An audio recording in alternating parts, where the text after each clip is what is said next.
demande d'accueillir, dans un tonnerre d'applaudissements, s'il vous plaît.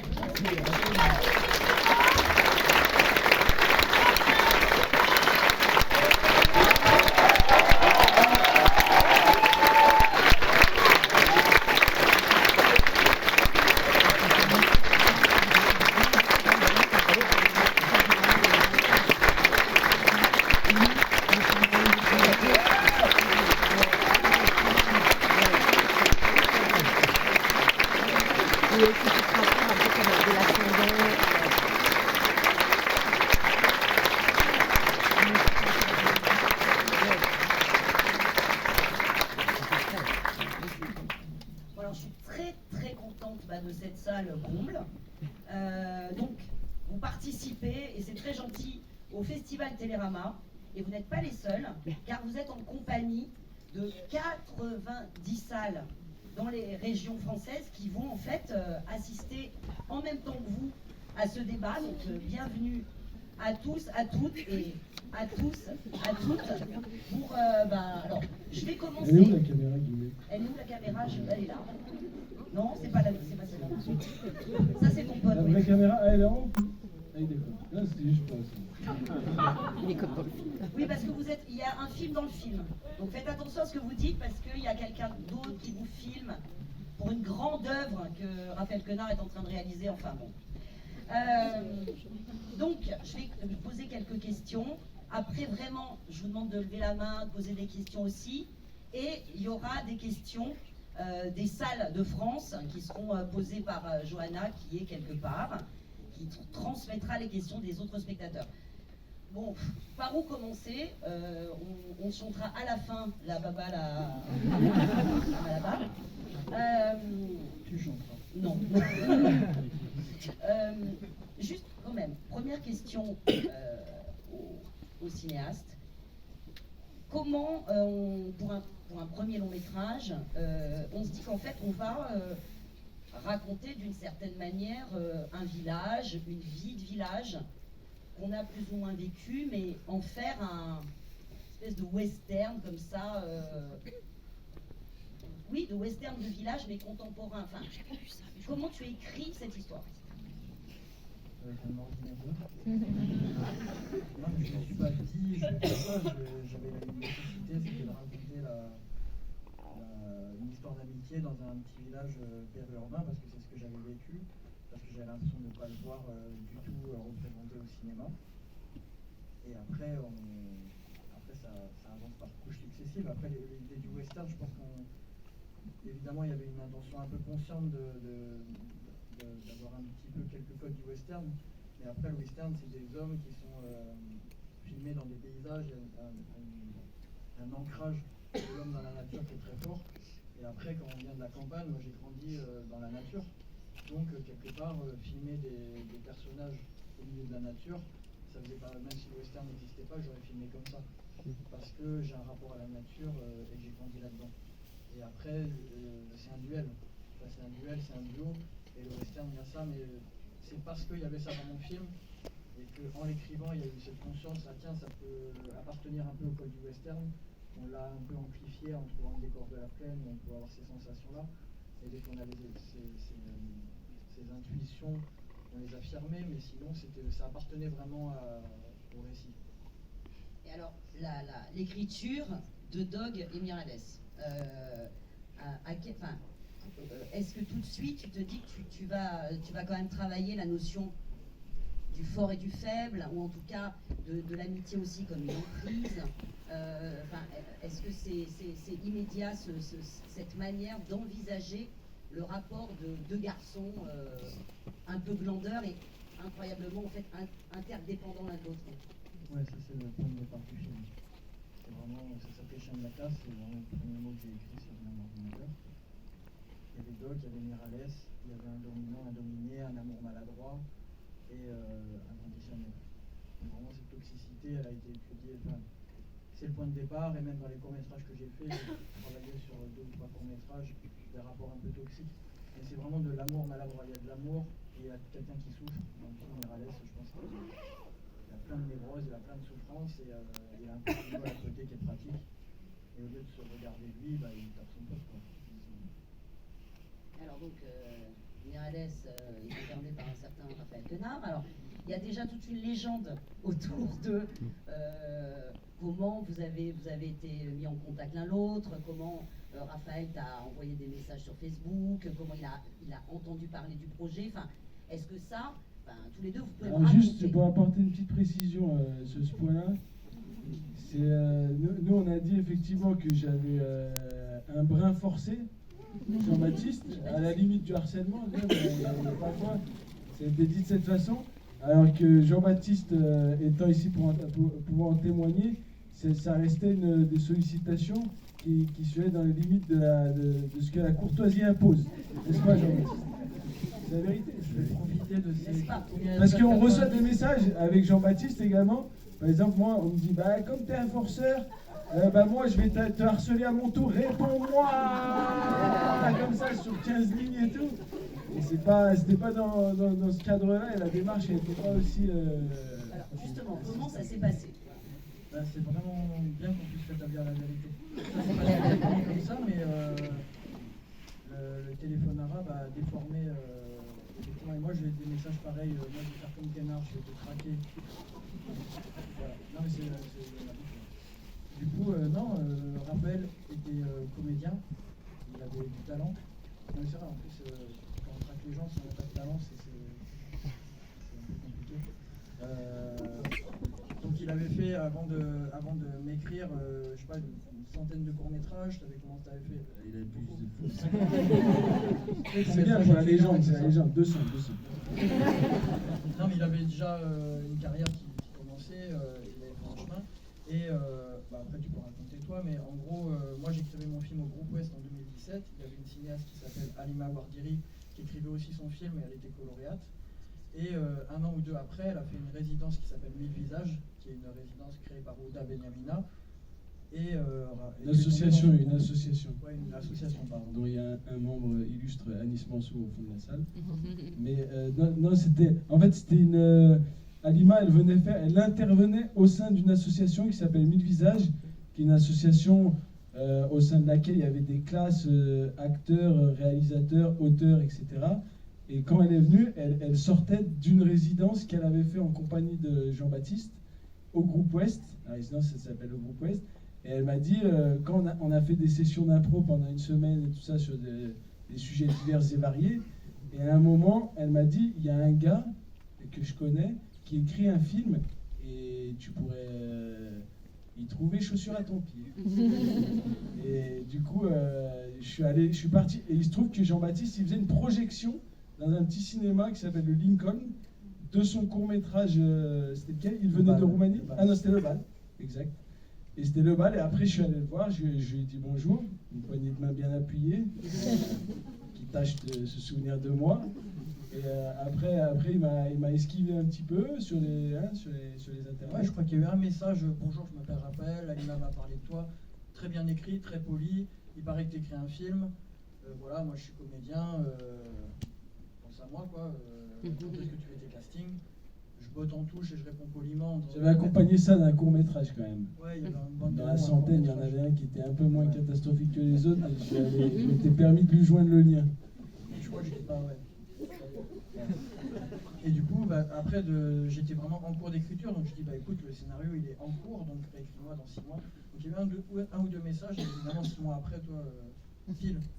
Je me suis dit, salut, je vais modifier mon démo, j'ai un nouveau court-métrage, dis-moi où t'en es. Ça a duré 1 an. Il y a eu cette projection, salut, c'est moi le mec de Facebook, Raphaël, petite poignée de main, j'ai dit 3 mots, polis. Et puis après, je t'avais dit, réécris-moi, je peux en décembre.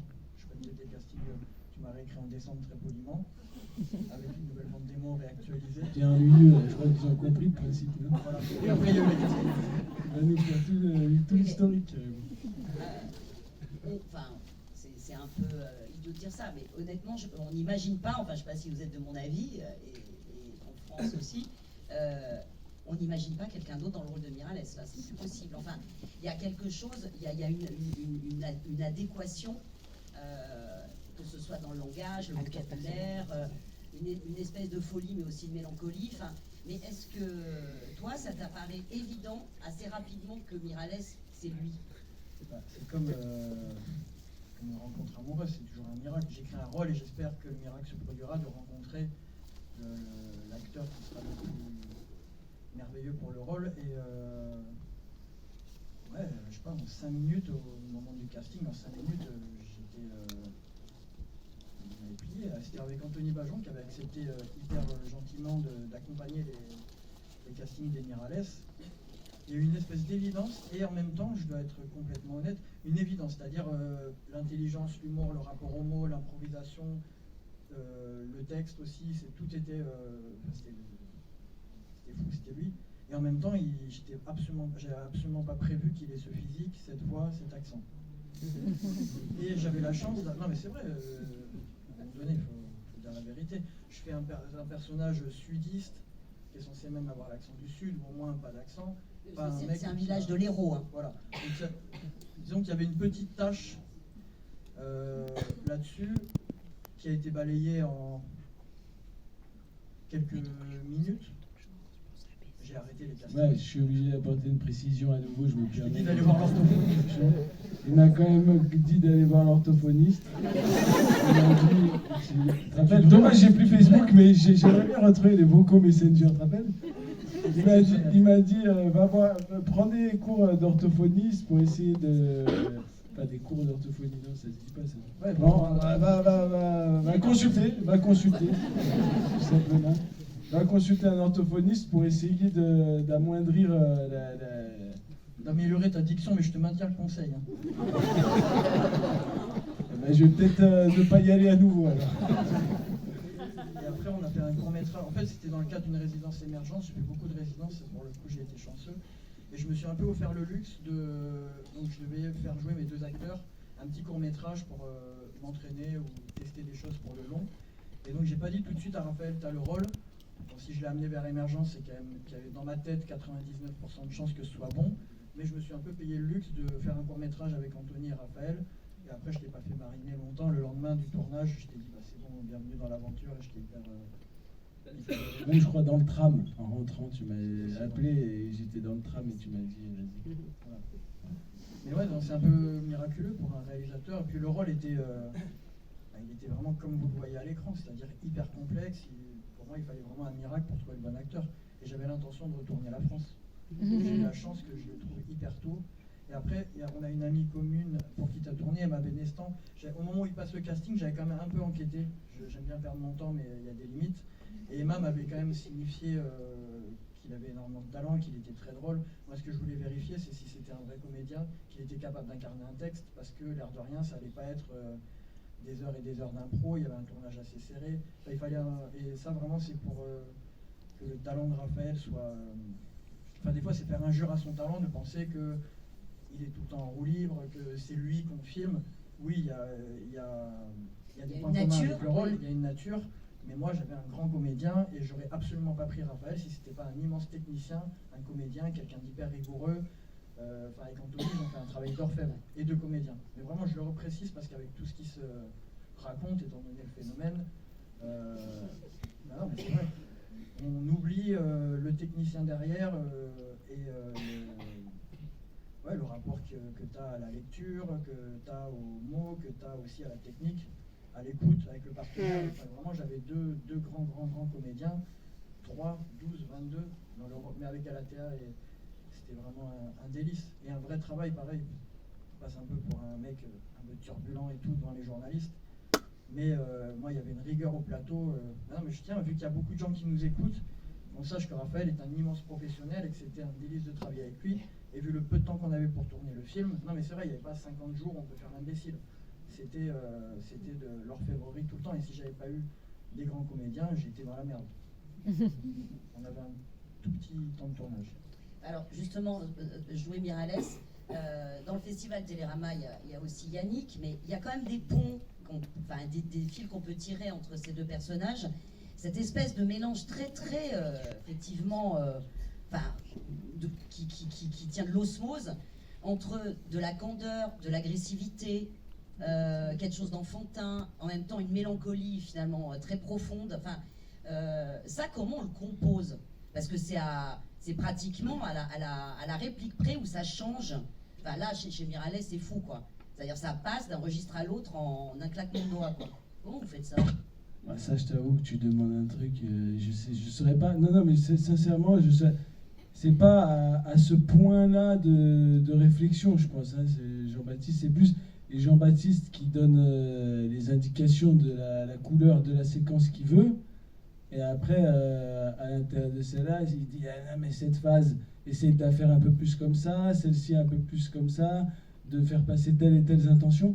Après, je ne peux pas te dire une pincée de notes interrogatives dans mon élocution. Je ne saurais pas te dire exactement, tu vois. C'est plus sous la direction de Jean-Baptiste que ça se passe. Dernière question, après je vous laisse la parole. Comment on fait que dans un western, disons, contemporain, que l'acmé dramatique, ce soit pas la mort d'un homme, mais la mort d'un chien? Enfin, c'est quand même un truc dingue de réussir à faire de cette scène un truc déchirant. Enfin, on a l'impression que c'est le shérif qui meurt, quoi. Enfin, il y a un truc fou. Et personnellement, Guillemette, je peux t'interrompre une seconde pour ajouter une petite précision également à nouveau. On avait fait, tu te rappelles, une lecture à Angers. On n'avait rien tourné du film, etc. Et il y avait une lecture. Moi, je t'avoue qu'à la lecture, j'avais pas pris conscience du caractère retentissant de la survenue de la mort de ce Djoukel, comme on dit chez moi, pour ceux qui connaissent le mot, de ce chien. Et en fait, on avait fait devant des aveugles, devant un collectif d'aveugles. Et leurs chiens. Et leurs chiens. Et c'était une lecture du scénario. Ils sont aveugles. Et quand... Les chiens d'aveugle. Les chiens d'aveugles. Et quand on est arrivé à ce passage-là du film, je te jure, Guillemette, il y a eu des... Oh! Il y avait eu des réactions comme ça dans la salle de stupéfaction. Et du coup, c'est vraiment là, en voyant comment le scénario était reçu par des aveugles, que j'ai compris combien ça pouvait être fort. Moi, j'avais pas pris la mesure. Après, j'ai appris qu'il y avait un site sur lequel il était indiqué si dans tel ou tel film il y avait un chien qui mourait, etc. Donc, comme c'était, on peut regarder sur Internet tel chien. Ils nous disent est-ce qu'il y a un chien qui meurt dedans pour les personnes qui sont plus sensibles vis-à-vis de la mort d'un chien. Exactement, ça a été très fort. Et après, on a parlé avec les malvoyants, c'est le terme.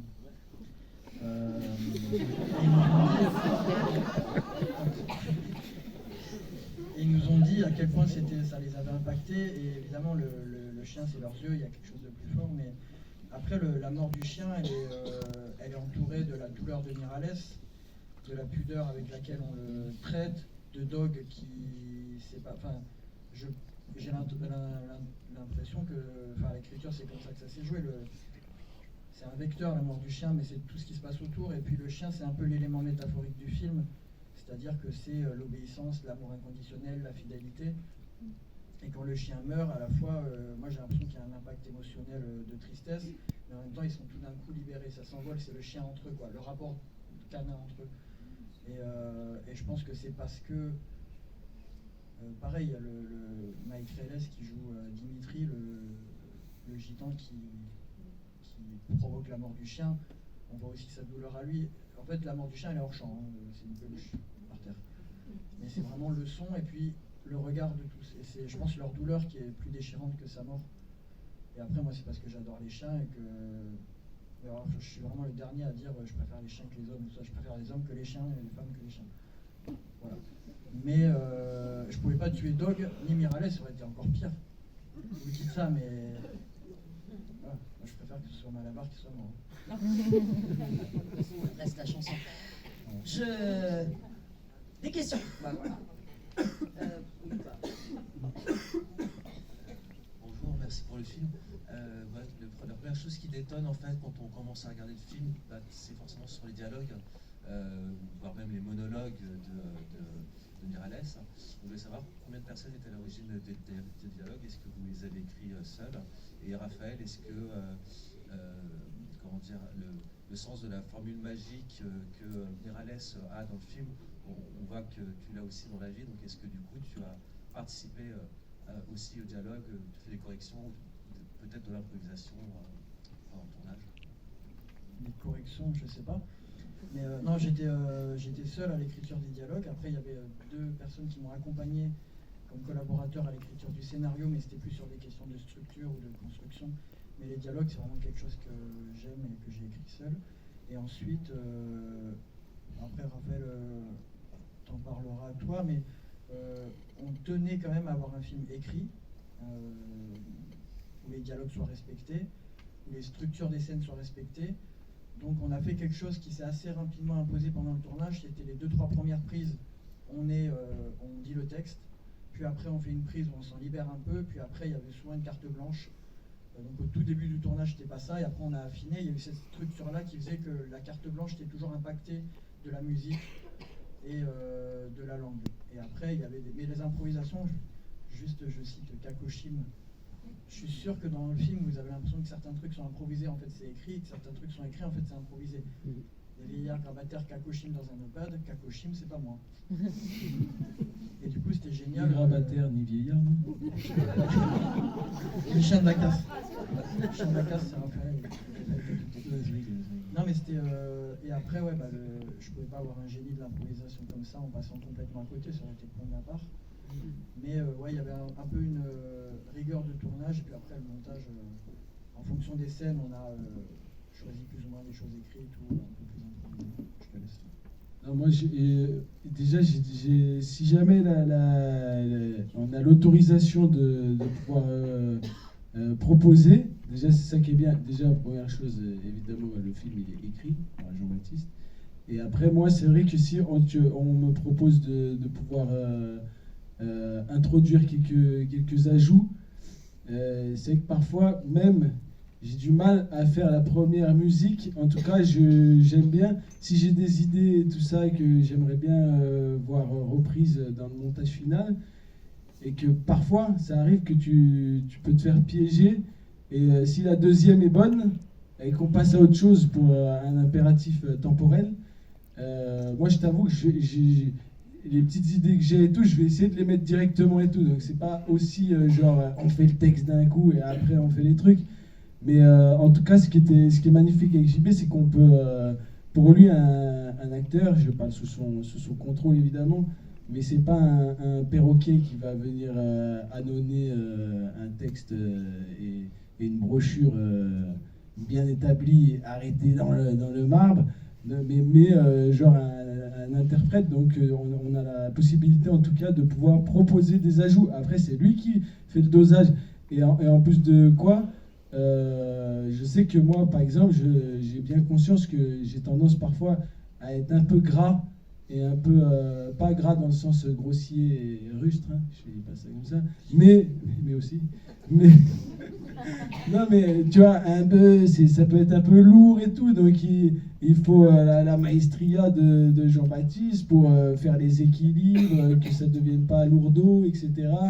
Et voilà, donc au final, c'est Jean-Baptiste qui fait la parfaite recette à la fin et qui fait ses petits ajustements, les petites doses de chaque truc dans chaque situation, quoi. Ouais, et puis il n'y a pas que Miralles avec Raphaël dans le film, et du coup, s'il y avait une langue créée par un acteur, et puis il y aurait un déséquilibre total qui serait complètement infect, et du coup, pour que la langue soit tenue, il faut qu'il y ait cet équilibre. Et Anthony, qui est un très grand acteur, est beaucoup moins un improvisateur, donc il fallait absolument qu'il y ait un équilibre dès le départ, et ça, il fallait cette intelligence-là, même en termes de nombre de prises, il fallait être rigoureux là-dessus. Et puis le film tient beaucoup, la dramaturgie du film tient beaucoup par la langue. Donc du coup, on ne pouvait pas, ce film-là, moi je pourrais m'amuser de faire un film tout en impro. Celui-là, on ne pouvait pas se le permettre, sinon il n'y aurait pas la qualité de nuance que je cherchais. Ouais, et je pense, pour abonder dans le sens de Jean-Baptiste, qu'il n'y a pas, honnêtement, moi je trouve de ma petite expérience que l'improvisation elle sert à rien pour avoir fait un film entièrement en improvisation, et que si le dessin des séquences il n'est pas déjà précis avec le chemin émotionnel par lequel tout passe et tout, et ce qui est déjà présent au scénario, quoi. Donc full improvisation, je pense pas que ce soit qu'on en ressorte des grandis, quoi.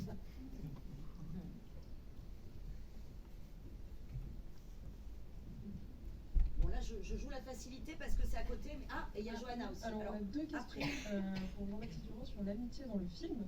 Alors, une question d'une spectatrice de l'Alhambra à Marseille qui demande comment vous est venue cette histoire d'amitié et comment vous avez voulu la mettre en scène. Et une autre question qui nous demande si Doug serait secrètement amoureux de Miralles ou pas. Déjà, allez Montpellier. C'est avec Marseille. L'amitié dans le film, c'est le point de départ, c'est un amour maladroit. Pour moi, j'ai voulu filmer de l'amour. Après, l'amitié, ce qui m'intéresse dans l'amitié, c'est que c'est une forme d'amour sans règles. Dans l'amitié amoureuse ou dans le couple, il y a des règles, en fonction des couples hein, évidemment, mais il y a toujours des règles. Alors que dans l'amitié, on se dit pas, tiens, en fait, tu dois être fidèle, tu dois regarder, tu dois passer la soirée avec moi et tout ça. Donc j'aime beaucoup cette idée-là et ça fait surgir quelque chose de l'amour inconditionnel qui me semble pertinent. Et puis moi, j'ai l'impression que c'est le premier rapport que j'ai eu à l'amour. Et Chien de la Casse, pour moi, ça traite pas d'amitié, ça traite d'amitié d'enfance, c'est très différent. C'est l'amitié qu'on n'a pas choisie, parce qu'on était en 6e dans la classe de un tel et un tel et un tel, ou en tout cas, on avait un choix très restreint. Et avec l'âge, avec la maturité, avec les parcours de vie, on décide d'être amis ou pas. Moi, c'est vraiment le rapport que j'ai à mes potes du village. C'est pour ça qu'on se dit frère. L'expression frère, que ce soit en banlieue ou n'importe où, je pense qu'elle n'est pas galvaudée. On est de la même génération, on ne s'est pas choisi, et on s'aime, et c'est indéfectible. Du coup, cette amitié d'enfance, le film va venir étudier le moment où ils vont, entre guillemets, devoir se choisir ou se quitter, devenir amis ou pas. Moi, avec mes copains, il y en a avec qui, devenus adultes, j'ai aucun point commun. Et Doug et Miralles, ils sont écrits comme ça, ils ont 0 point commun, ils sont complètement contrastés, incompatibles, mais ils sont là. Et j'ai des copains avec qui je suis devenu ami et des copains avec qui je suis resté frère. On s'aime beaucoup, on n'a pas grand chose à se dire, pas de beaucoup de points communs, mais on s'aime. Il y en a d'autres avec qui je suis ami. Et c'est vraiment ce point-là que vient étudier Chien de la Casse. Et après, je me souviens plus du tout de la deuxième question. Et secrètement amoureux de Miralles. Moi, je pense que Miralles aime Doug, que Doug aime Miralles, mais qu'il n'y a aucun désir charnel entre eux. Je pense ça, j'en suis sûr. En tout cas, moi, je l'ai écrit comme ça. Mais étant donné qu'on parle d'amour, après, s'il y en a qui veulent y voir de l'attirance physique, pourquoi pas, mais en tout cas, c'est pas. Ça parle d'amour, il s'aime. Moi, je parle de l'amour dans un sens large. Après, il y a l'amour, il y a l'attirance. Enfin, il y a plein de nuances. Il n'y a qu'un seul mot en français, mais. Voilà. Alors, je me posais la question, en fait, en tant que réalisateur, quand vous avez écrit le film, en fait, plutôt comment vous définirez la relation entre Doug et Miralles? Un peu comme je viens de dire, c'est-à-dire... non, mais je vais essayer d'affiner, ouais, c'est des gens qui ont très peu de points communs, qui se sont... Je pense qu'il y a quelque chose, parce qu'il y a Paco, il y a d'autres gens dans la bande, mais il y a eux deux. Et après, ouais, ils ont besoin... Je pense qu'après, c'est deux névroses qui se complètent, quoi. Il y a un bourreau, une victime, je pense que c'est des choses qui viennent presque d'un truc familial. Miralles a grandi quasiment sans père. Donc il a l'impression de jouer le rôle d'homme dans sa maison avec sa mère. Il joue le rôle de père pour Doug, il l'éduque. Je pense que Doug doit avoir des raisons aussi hyper profondes. Il n'a pas conscience et personne n'a conscience de scoltiner quelqu'un qui lui met des gifles toute la journée. Après, pourquoi on est ami avec un tel, pourquoi on est amoureux d'un tel ou d'une telle.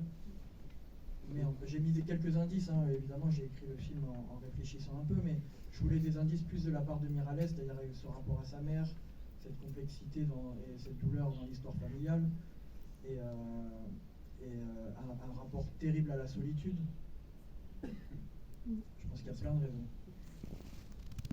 Alors on a une question de Laurence, qui est au cinéma Le Paradis à Quiberon, qui nous demande si vous pourriez donner un petit mot sur le choix des musiques du film. Une magnifique exploitante à Quiberon, pardon, mais c'est un très beau cinéma, Le Paradis. Salut la Bretagne. Salut la Bretagne.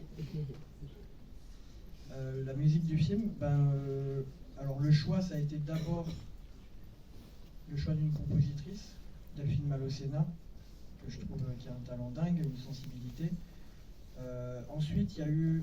En fait, Delphine, je l'ai rencontrée il y a longtemps. c'est-à-dire 5 ans avant de faire le film, dans une résidence au Moulin d'Andé. Il y a eu un vrai coup de cœur artistique mutuel. On a décidé très rapidement d'avancer ensemble pour la musique. Il y avait Hugo Rossi aussi dans la boucle, qui est l'ingénieur du son du film et qui est compositeur, qui a fait toutes les musiques de mes courts-métrages et qui devait aussi être dans l'équation pour la musique du film. Et ensuite, j'ai rencontré, je suis allé voir un concert à Montpellier au Quorum du Bocello, c'est-à-dire un violoncelle soliste avec des chœurs, le Sequenza 93 et Henri de Marquette. Et c'était un ensemble un peu inédit. C'était la première fois qu'il y avait des partitions pour violoncelle et chœur. Et quand j'ai vu ça... Faut le tenir en haut, le micro. Faut le tenir en haut. Ouais. Quand j'ai vu ça, j'ai eu... Après, moi, je suis un peu un animal. Je ne fais pas des raisonnements mathématiques pendant des heures. Des fois, j'ai des intuitions, et puis voilà. Et donc, j'ai eu immédiatement l'intuition que ça peut être ça, le son du film, violoncelle et chœur. J'en ai parlé à Delphine, on a un peu étudié le machin, on a écouté, et on est parti là-dessus. Et ensuite, je lui ai fait des screenshots du film un peu en amont du montage. Dès qu'on avait tourné, je lui ai envoyé les images pour qu'elle ait un peu la sensation. À la première semaine de montage, elle m'a fait une vingtaine de propositions de thèmes. Sur ce, j'en ai choisi un que j'ai collé dans la boîte de nuit. Parce que celle-là, je savais dès le début que je voulais déréaliser la séquence. Et que c'est à partir de là que j'ai déployé le thème. Et on est parti sur ce thème qu'elle a après déployé. Et elle est restée avec nous, en fait, connectée pendant les 2 mois de montage. Et ça, c'était hyper important dans le processus. C'est l'humilité et l'humanité de Delphine qui est capable aussi d'être au service d'un projet, qui met son ego de côté et qui refait, corrige, fait des musiques pour rien que finalement je n'ai pas. Et c'est vraiment comme ça que ça s'est créé. Après, en parallèle avec Hugo Rossi qui a composé les instrumentales de rap. Donc voilà, en gros, c'était ça. Mais on savait qu'il y aurait un thème déployé, ce violoncelle, ce chœur, et après on a tâtonné. Moi, je vous donne la parole, mais je pense à une question parce qu'on parle beaucoup de l'amitié, donc, et de cette amitié amoureuse, toxique, le dominant, le dominé, mais chez Miralles, il y a quelque chose aussi de la frustration. Enfin, la différence entre les deux, c'est qu'à la limite, Dog, il est bien dans son village, enfin, il demande pas beaucoup plus que ça. Tandis que Miralles, c'est quand même l'histoire de quelqu'un qui se sent un peu à l'étroit là-dedans. On le voit, il fait étalage de sa culture, il connaît ses classiques, il peut citer des poètes.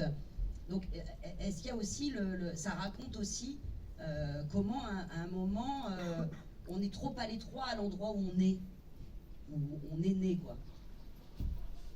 Je vais répondre, mais après les prochaines questions sur l'amitié, je laisserai en balle. Voilà. Moi, par contre, je trouve que, effectivement, en apparence, il se déclare être un peu trop comprimé et tout dans cet environnement. Mais à la finale, c'est quand même Anthony qui prend son courage à deux mains, enfin, le personnage de Doug, et qui s'exile. Et donc, au final, ce personnage-là qui se pavanait et se répandait dans ses logorées, eh ben, il n'y a pas tant que ça qui est motivé, qui est assis par des actes, et c'est pas suivi des actes. Donc ces deux personnages, ils sont à l'inverse, et je pense que Anthony, enfin le personnage joué par Anthony Bajon, il est beaucoup plus finalement à l'étroit lui-même, Même si lui ne le dit pas. Même si lui ne le dit pas, et encore plus doublement de par la tyrannie que lui impose son ami. Mais sauf que lui, il répond par les actes davantage, à l'inverse de Miralles. Et ouais, ce qui est important, c'est que Miralles, j'ai écrit les dialogues, à chaque fois qu'il parle de quelqu'un, il parle de lui. Quand il parle de sa mère, vous enlevez la peinture et la dépression, vous remplacez par la cuisine, c'est lui. Et Miralles, il fuit tout le temps. Donc la première moitié du film, il parle tout le temps. Donc en fait, dire ouais, moi je fais ci, moi je fais ça, machin, rien du tout. Et Paco lui dit, toi t'es rien du tout. Et c'est pas. Après, ça a été un peu dit que c'est un grand intellectuel, hyper érudit et tout ça. Certes, il lit. Après, c'est pas non plus. Herman Hesse, c'est quand même un auteur hyper accessible. Je pense qu'il a lu que les essais de Montaigne. Je veux dire, c'est pas. J'ai pas fait Martin Eden, c'est pas un énorme génie avec une culture. C'est quelqu'un qui est intelligent, qui se cultive, qui est curieux. Évidemment, il se sent un peu à l'étroit. Et pareil, c'est pas Ratatouille, c'est pas un génie de la cuisine. À la fin, il y a un pot de crème anglaise en boîte. Je pense que c'est un cuisinier qui a un CAP, qui est passionné. Non, mais c'est vrai, c'est hyper important. Je voulais absolument pas l'idée d'une association sociale verticale, mais horizontale. L'idée, c'est de se trouver. Il a un CAP, il sait cuisiner, il a peut-être un peu de passion. Ça fait 15 ans qu'il n'a pas pratiqué vraiment, et là, il se retrouve cuisiner dans un restaurant. Et il est peut-être même pas encore à la hauteur, il va devoir travailler. Donc c'était hyper important, c'est pas un génie qui est caché, c'est quelqu'un d'intelligent. Et comme il y en a la moitié de ma bande de potes est aussi intelligente, voire plus que Miralles, aussi cultivé. Ça, c'est un espèce de cliché qu'il y a sur les villageois, que ça lit pas, machin et tout. Moi, j'ai vécu en village et en ville, je vous assure que ça lit plus dans les villages, parce que l'accès à la culture, il est tellement plus compliqué, les cinémas, les théâtres, les machins, que finalement, le livre, c'est le premier rapport à la culture. Moi, mes potes, ils lisent Dostoïevski, Céline, enfin, moi, j'avais des discussions. Et là, j'ai l'impression que c'est un phénomène. Moi, je vous assure que c'est hyper réaliste. À Miralles, il y en a 40 par village. Donc ça, c'est hyper important de le dire pour moi. Oui. Tu t'en occupes, Johanna? Ouais, Je voudrais savoir où c'est que ça a été tourné.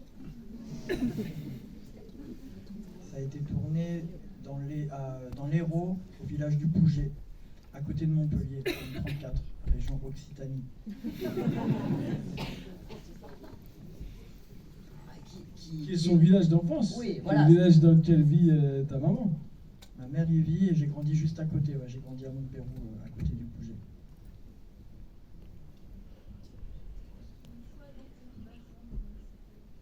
Alors le choix d'Anthony Bajon, j'ai vu La Prière en salle, un film de Cédric Kahn, et j'ai vu un acteur époustouflant. Qui, en plus d'être un acteur époustouflant, c'était un peu le même miracle qu'avec Raphaël. J'étais en train d'écrire Chien de la Cage, j'étais même en fin d'écriture, je crois que c'était en 2018. Et il ressemblait vraiment à l'image que je m'étais fait de Dog. Donc ça a maturé pendant quelques mois dans ma tête. J'en ai parlé vite à ma productrice Anaïs Bertrand, qui est dans la salle d'ailleurs. On était tous les deux assez convaincus que c'était potentiellement une bonne idée. On a envoyé le scénario à Anthony et à son agent. Il a eu un coup de cœur, il a accepté. Et c'était le premier rôle validé dans le casting. Et un mois après, c'était vraiment mon petit cadeau de Noël, c'était le 25 décembre. Il m'a appelé en me disant c'est Anthony Bajon, j'ai vu ton film, je veux bien faire le rôle. J'étais trop content. Voilà. Oui, il y avait eu le prix d'interprétation J'ai à Berlin essayé de pour, le dire parce que pour La j'avais Prière. peur. Ouais. Ouais, prix d'interprétation. Plus jeune prix d'interprétation devant Leonardo DiCaprio. Exactement. Ah, c'est vrai en plus. Il avait battu, oui, il avait été Il a plus battu jeune que Leonardo Leonardo. DiCaprio. J'avais peur qu'ils me disent non et j'étais content. Ouais, bonsoir. Vous êtes où? Messieurs, dames, je suis là en fait. Je suis là madame, droit devant vous en fait. Ah mais oui, pardon. Bonsoir la France. Déjà, merci pour ce film parce que il était, personnellement, moi il m'emmenait partout et c'était super. Et en fait, moi c'était une remarque, c'était par rapport, parce qu'on parle beaucoup de l'amitié entre les garçons, parce qu'il y a aussi beaucoup de garçons, mais il y a quand même une femme dans ce truc-là, et on se rend compte que ces garçons, enfin tout au long du film, moi on se demande quand même, est-ce qu'ils sont puceaux les deux quoi. Et sûrement un qui est un peu plus que l'autre, puisque l'autre on voit qu'il n'est plus en tout cas.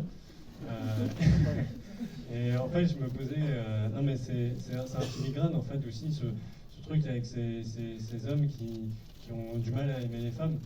Alors peut-être Jean-Baptiste, c'est un sujet qui te travaille par ailleurs, je sais pas. Je parle pas à titre personnel, hein, bien sûr.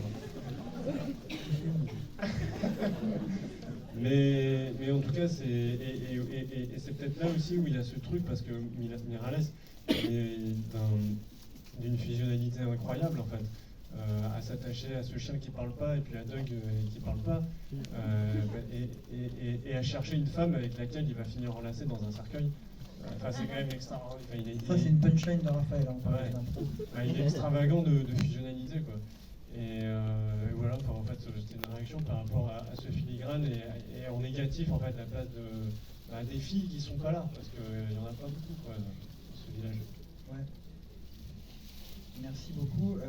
C'est bien, je peux faire un pont avec le deuxième film que je suis en train d'écrire qui s'appelle L'homme qui avait peur des femmes. Sinon, j'aime les femmes. Après, est-ce que les femmes m'aiment, c'est autre chose. Mais après, le film, pour moi, c'est aussi l'idée d'une... Ça doit incarner une idée. Et donc, même si c'est pas très réaliste, et du coup, j'ai essayé de m'enlever l'idée du réalisme de la tête, pour étudier au mieux cette idée de l'amitié entre Doug et Miralles, j'ai un peu vidé ça de relations amoureuses. Et après, c'était plus pour enlever l'idée qu'ils sont potentiellement attirés l'un par l'autre. Il me fallait une scène où on comprenne que Miralles s'intéresse aux femmes. Après, ouais, c'était vraiment pour dépouiller le tout. Mais pour moi, ils sont pas spécialement puceaux. Je t'ai jamais vu avec une femme, ça veut pas dire que je suis puceau, ça veut dire que tu t'es jamais mis en couple. En fait, il est en couple avec Doug. Pour moi, il a eu des petites histoires, je dirais, insignifiantes. Mais après, j'ai appris que j'avais un rapport à la solitude hyper délicat. Mais ça, c'est une fois que j'avais fait mon film, des spectateurs m'ont dit ouais, ça parle de solitude. Moi, je m'en étais pas rendu compte à l'écriture et je me suis dit merde, c'est vrai, c'est bien, c'est une psychothérapie. Du coup, le rapport aux femmes, peut-être que je me pose des questions. Mais non, sinon, c'était vraiment dépouiller. Je veux vraiment l'étude de ces deux hommes. Et après, si on commence à mettre des histoires, ils sont en couple, comment aurait été ce film si Miralles avait été en couple 5 ans avec une nana? Plus rien ne tient debout, en fait. Et je pense que j'ai écrit des jeunes trentenaires, alors qu'en fait, c'est pareil, si c'était un film réaliste, en vrai, ils ont 19 ans dans le film. Mais j'ai assumé des mecs qui ont entre 25 et 30. Ce qui fait qu'effectivement, on se pose la question de s'ils sont puceaux. Tu vois, c'est un peu ces choses-là non réalistes que j'assume. Après, il suggère quelque peu une forme de gérontophilie, puisqu'il amène quand même des biscuits qui sont appelés les zézettes. Cette septuagénaire bien sentie, très bien conservée, soit dit en passant. Il a d'autres qualités que celle d'être une excellente pianiste. Ouais. Elle avait un porte-clés bite sur le tournage. Evelyne Apiti. Mais quand même si ce personnage féminin, effectivement, c'est pas qu'il est à la marge, mais il apporte aussi tout d'un coup une tendresse dans la vie de Doug, c'est-à-dire que tout d'un coup, il réalise qu'il peut dire quelque chose sans qu'on se foute de sa gueule, qu'il peut vouloir glander sur un canapé, qu'il y a quelqu'un qui est d'accord pour le faire avec lui. Enfin, tout d'un coup, il y a quand même un moment de douceur qui s'installe dans la vie de ce garçon, alors que jusque-là, c'était avec Miralles, c'était une relation, alors certes aussi basée sur l'humour et tout, mais constamment sur l'agressivité, la tension, tandis que là, c'est tout d'un coup la douceur qui débarque dans sa vie, quoi. Oui, j'ai pas parlé des personnages féminins. C'est-à-dire qu'il fallait vider l'idée qu'il y ait eu des femmes avant, oui. Mais l'arrivée d'Elsa est absolument fondamentale, révélatrice, et elle va mettre en lumière toute la beauté de Doug, la complexité de leur relation. Et moi, je tenais à écrire des personnages féminins forts, c'est-à-dire que dans le restaurant, les seuls qui ouvrent leur bouche pour les faire taire, c'est Elsa et aussi Charlotte, la copine de Paco, qui lui prend le bras, qui lui dit écoute, Miralles, la mère de Miralles, même si elle est dépressive, pareil, elle lui tient tête. La pianiste, c'est celle qui apporte aussi quelque chose une espèce d'érudition, une douceur, une bienveillance. J'espère que je n'oublie pas d'autres personnages féminins, mais en tout cas, je tenais à ce que ce soit Elsa qui pour moi est le personnage le plus fort et le plus entier du film, quoi. Et ça, j'y tenais fort. Il reste des questions?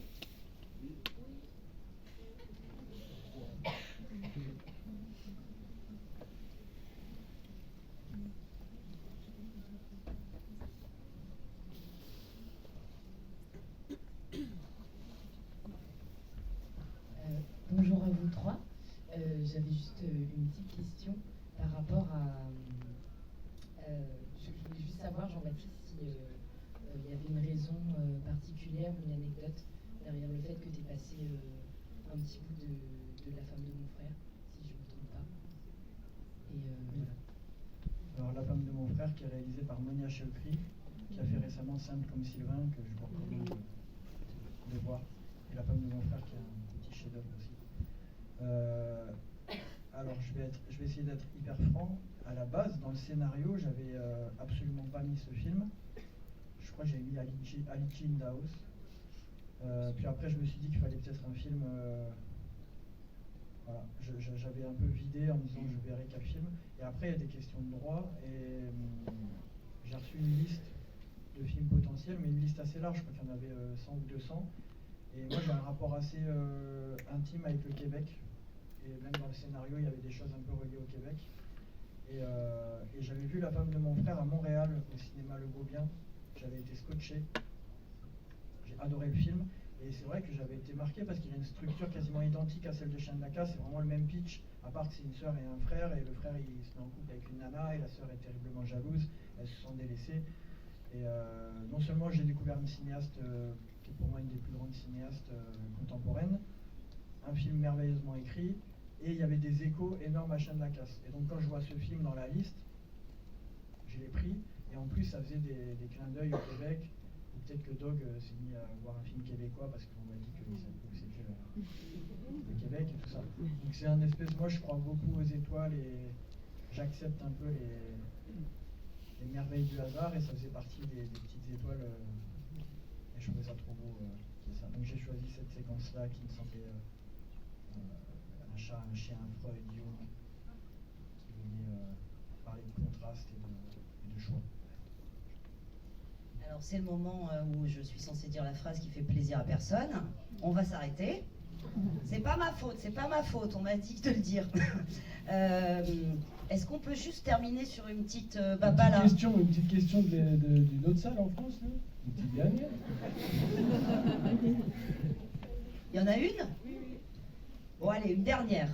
Une question qui nous vient de Clément, qui est au cinéma Le Cratère à Toulouse précisément, qui nous demande pourquoi, selon vous, la jeunesse dans les villages est un thème rarement abordé au cinéma. Une question très large. Bonjour au Cratère déjà, c'est celle que j'ai rencontrée. Alors là, ça a été abordé en littérature assez récemment par Fief de David Lopez, que je trouve exceptionnel, Leurs enfants après eux. Eddie Bellegueule aussi, qui est un livre magnifique.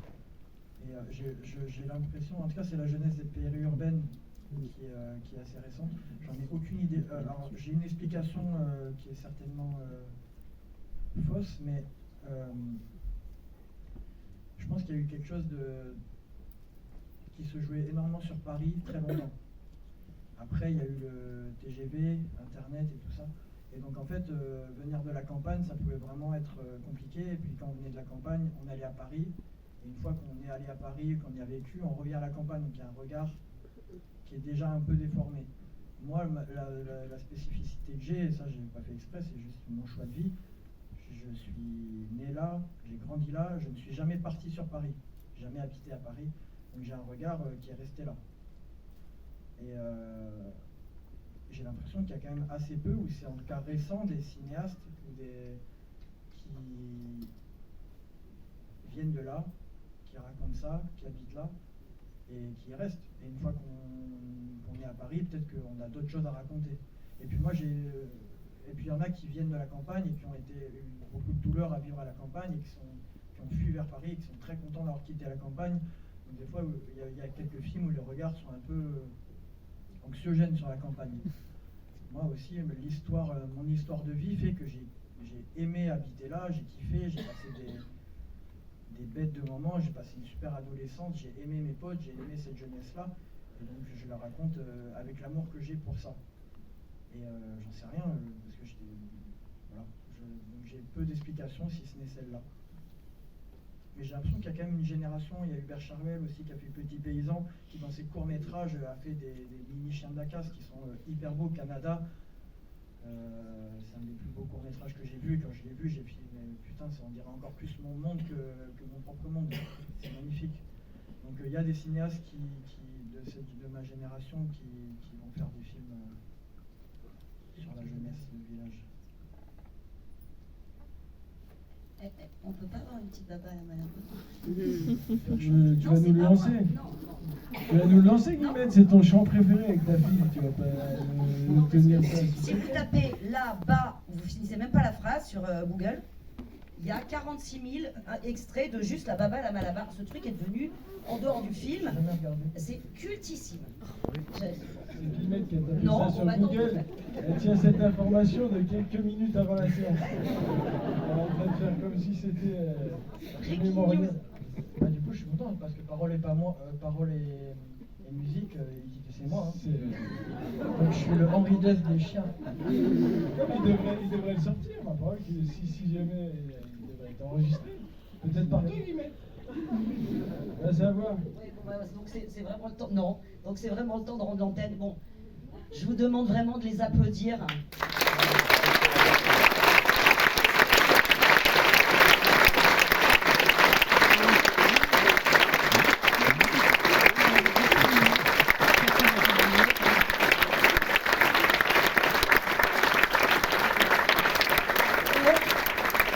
On pourrait faire un petit applaudissement déjà anticipé sur le fait qu'il y a de grandes chances que Jean-Baptiste ait le César du meilleur premier film et que Raphaël Quenard ait le César au moins du meilleur espoir masculin. Et l'Académie